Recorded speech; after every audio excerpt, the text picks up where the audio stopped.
attaquer cette partie Apache, PHP, le FastCGI et d'autres types de fonctions qu'on veut ajouter afin de sécuriser le serveur. Je ne rentrerai pas non plus dans les détails de chaque fonction. Disons que toutes celles-là, elles sont nécessaires, elles sont testées, elles sont approuvées. Voilà. Donc, nous allons faire un copier-coller, bien entendu, de cette liste de commandes. Je ne vais pas taper une par une à la main. Le document a été préparé exprès. Donc, toutes les commandes sont là. On installe. Si vous les voyez, très bien. Si vous ne le voyez pas, vous me demandez le fichier avec les commandes et je vous l'envoie par email. J'ai dit que je veux installer ce que je viens de dire et je laisse que ça se déroule. Là, il vous demande de choisir le serveur web à reconfigurer automatiquement pour exécuter PHP MyAdmin.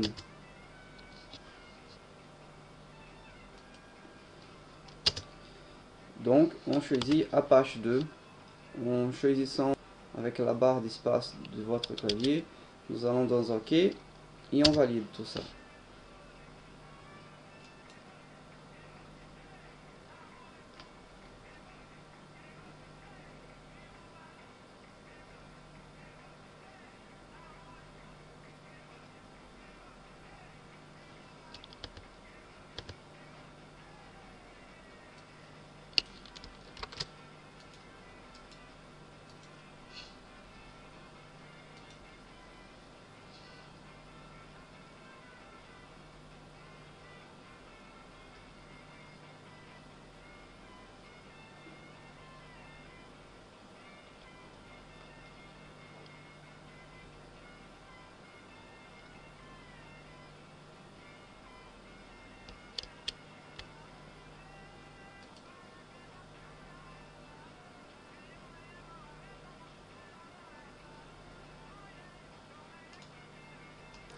Donc on va éditer le fichier de pure FTP common afin de chatrouter les utilisateurs FTP. Je pense avoir fait une fausse manœuvre dans mon outil de vidéo là. Peut-être que je vais vous répéter cette même procédure deux fois. Si c'est le cas, excusez-moi. Je peux pas me permettre d'arrêter la vidéo maintenant pour la rééditer et recommencer de zéro, et non plus perdre de temps pour éditer. Je préfère passer 2 minutes de plus ici plutôt que perdre une demi-heure pour refaire des éditions. Donc j'édite à nouveau pure FTP common. Il faut que je choisisse cette ligne là et qu'à la place de ce qu'on a vu à l'origine, on met standalone ici et virtual chatroot ici. Au lieu de false, il faut qu'on mette true. Une fois ça défait, vous cliquez sur vous appuyez sur échappe, vous sortez, 2 petits points, vous faites WQ pour quitter. Comme j'ai déjà enregistré, j'ai plus besoin de les faire. Voilà.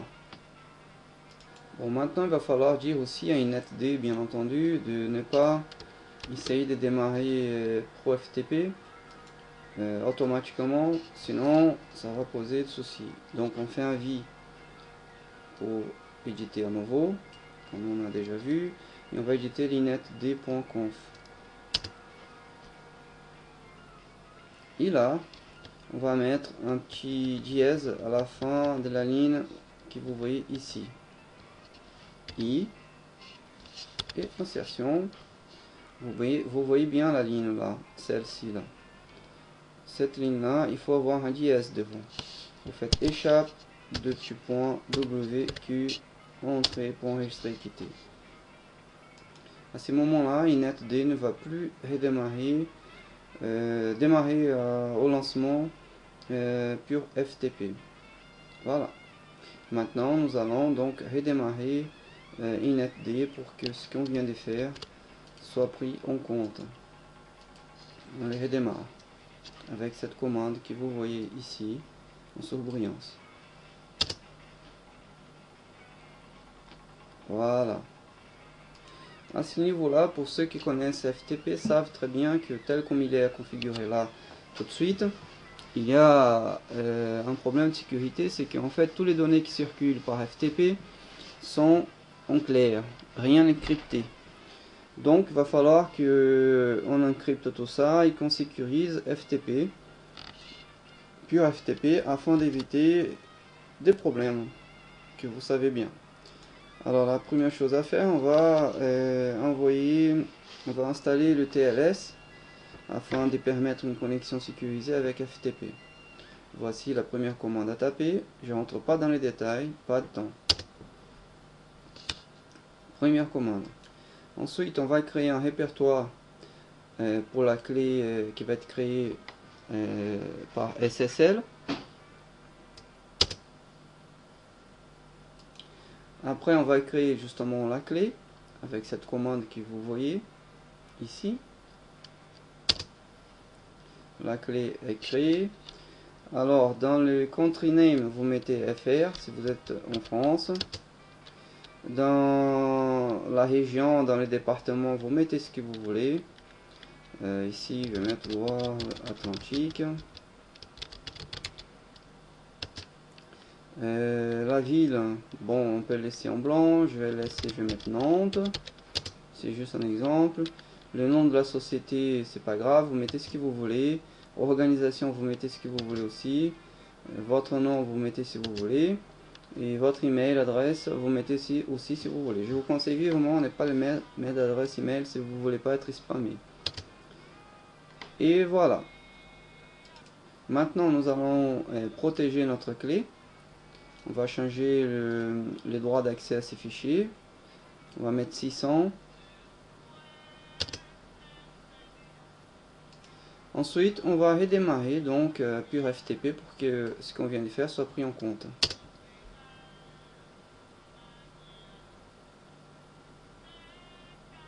Et maintenant que c'est fait, on va s'en occuper maintenant de quota. Pour cela, vous tapez un petit v dans le dossier Affistab. Vous pouvez accéder au fichier de configuration d'Affistab. Bon, maintenant que nous sommes dans le fichier Affistab, il va falloir qu'on fasse une modif qui est très importante pour l'histoire de quota.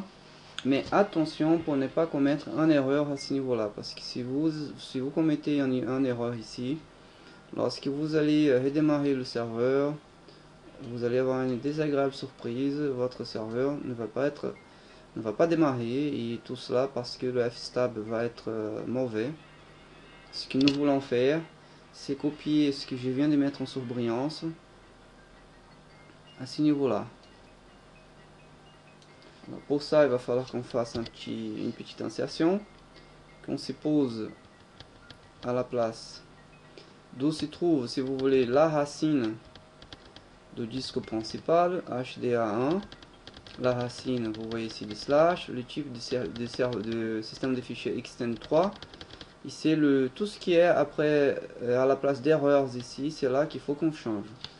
Donc première chose qu'on va faire, on va supprimer ce qu'il y a là. Tout ce qui est à partir d'erreurs, on va supprimer.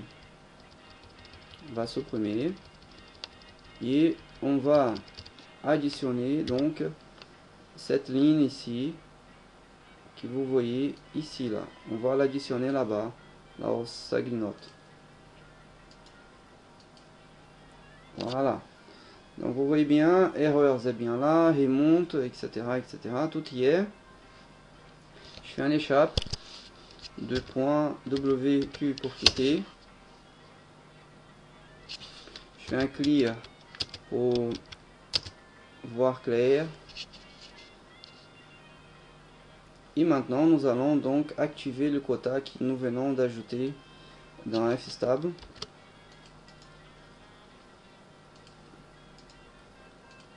Voilà la commande.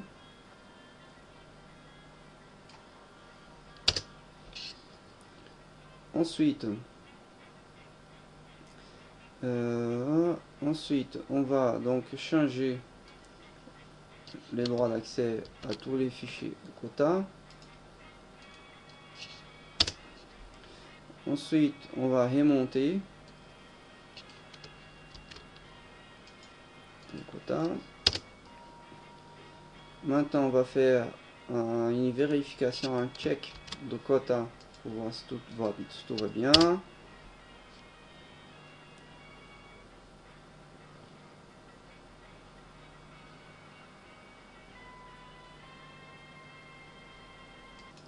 Une fois qu'il aura tout vérifié, il va vous donner le nombre de répertoires et le nombre de fichiers.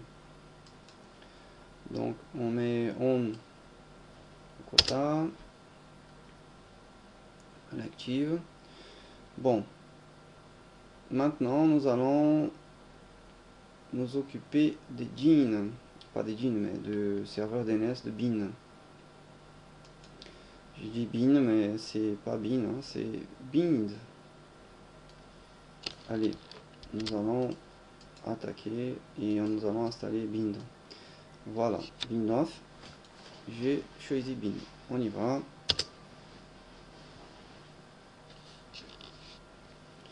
J'accepte ce que je modifie. Et maintenant qui c'est fait, on route en tout cas. Bon, bind, une fois qu'il est installé, il redémarre. Il démarre. Et maintenant, nous allons installer des petits outils pour sécuriser un petit peu le serveur. Visual Logger pour pouvoir voir qui se connecte. Deux outils de stats pour avoir des stats de votre serveur. Voici la commande tout entière.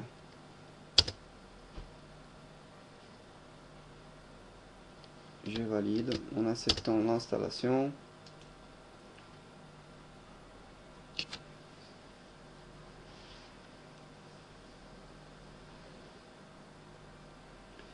Là maintenant on va créer les répertoires nécessaires pour les stats, comme vous le voyez ici.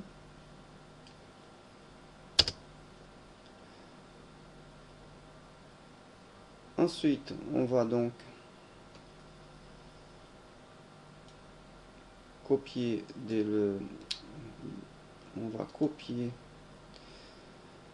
les fichiers de création des stats vers un autre répertoire, comme vous le voyez ici. Voilà, j'ai failli me tromper, j'ai oublié le PL à la fin. Allez, on va remettre ça pour ne pas commettre d'erreur. J'ai vérifié que ma ligne de commande est bonne, tout y est. Voilà, c'est fait. Maintenant on va installer un kit pour mettre dans une cellule, parce qu'on a déjà le kit. C'est aussi un système de sécurité pour le serveur. Nous allons s'en occuper de ça. Je rentre pas dans les détails.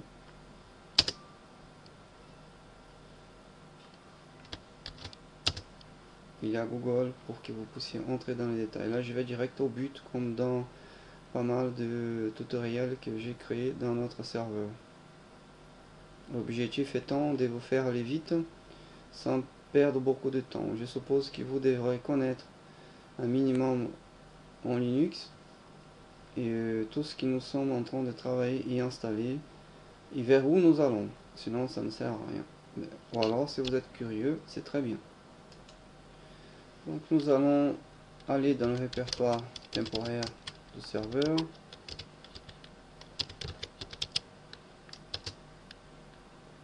Il y a dedans, nous allons donc chercher un logiciel, ce qu'on appelle le JKit. Alors au jour d'aujourd'hui, il est à la version 2.13, mais peut-être que au moment où vous allez installer ça, ça sera une autre version. Donc l'idéal c'est d'aller dans le site d'Olivier et regarder, vous allez jusqu'à là. Vous allez regarder donc quelle est la version. Vous cliquez droit sur le lien et vous copiez le lien ici pour ne pas vous tromper, pour copier la bonne version. Bon, une fois que vous l'aurez téléchargé, bon, les commandes elles sont assez simples. Faites un tar xvfz, le nom de fichier pour le décompresser. Et maintenant, vous faites insérer le nom du fichier pour aller là où il est. Une fois dedans, vous allez taper cette commande pour l'exécuter.